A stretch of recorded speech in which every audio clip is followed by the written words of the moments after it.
भूतिया हवेली का रहस्य। रात के 11 बज रहे थे। घना जंगल और अंधेरी सड़क के बीच में खड़ी थी एक पुरानी सुनसान हवेली। लोगों का कहना था कि जो भी उस हवेली में गया वो वापस नहीं लौटा। लेकिन राहुल और उसके 3 दोस्त अजय, सोनिया और प्रियंका इन अफवाहों पर यकीन नहीं करते थे।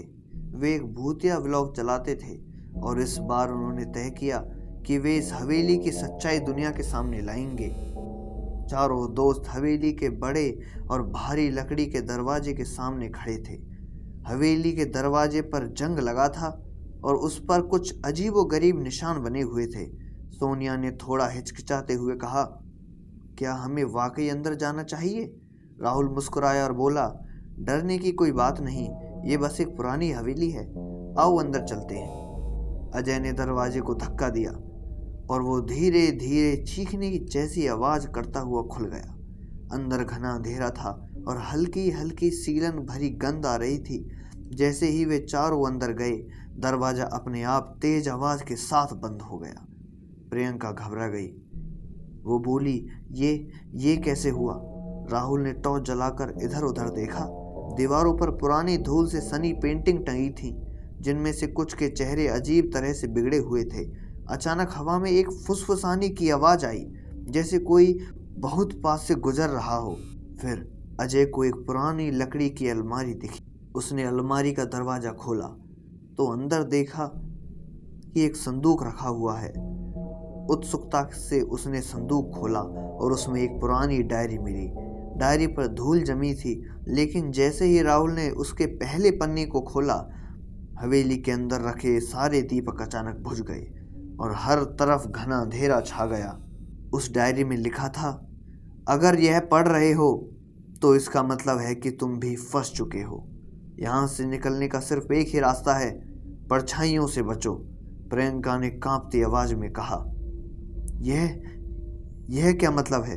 तभी अजय ने महसूस किया कि कोई उसके पीछे खड़ा है। उसने घबराकर पीछे देखा, लेकिन वहां कोई नहीं था। फिर सोनिया अचानक जोर से चीख पड़ी, कोई मेरी गर्दन को छू रहा है। राहुल ने तुरंत टॉर्च की रोशनी घुमाई और जो उन्होंने देखा उससे उनके रोंगटे खड़े हो गए। दीवारों पर उनकी परछाइयां हिल रही थीं, लेकिन वे खुद हिल भी नहीं रहे थे। अजय ने डरते हुए कहा, हमें यहाँ से बाहर निकलना होगा। वे सभी दौड़कर हवेली के दरवाजे की ओर भागे, लेकिन दरवाजा अपने आप अंदर से बंद हो चुका था। सोनिया ने जोर से दरवाजा पीटा, लेकिन वह नहीं खुला। तभी हवेली की छत पर किसी के तेज तेज चलने की आवाज आने लगी। राहुल ने ऊपर देखा, लेकिन वहां कुछ भी नहीं था। फिर अचानक सीढ़ियों पर किसी के चलने की आवाज सुनाई दी।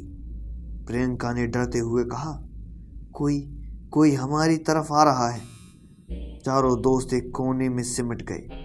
तभी एक अजीब काली परछाई सीढ़ियों से उतरने लगी, लेकिन वो परछाई किसी इंसान की नहीं थी।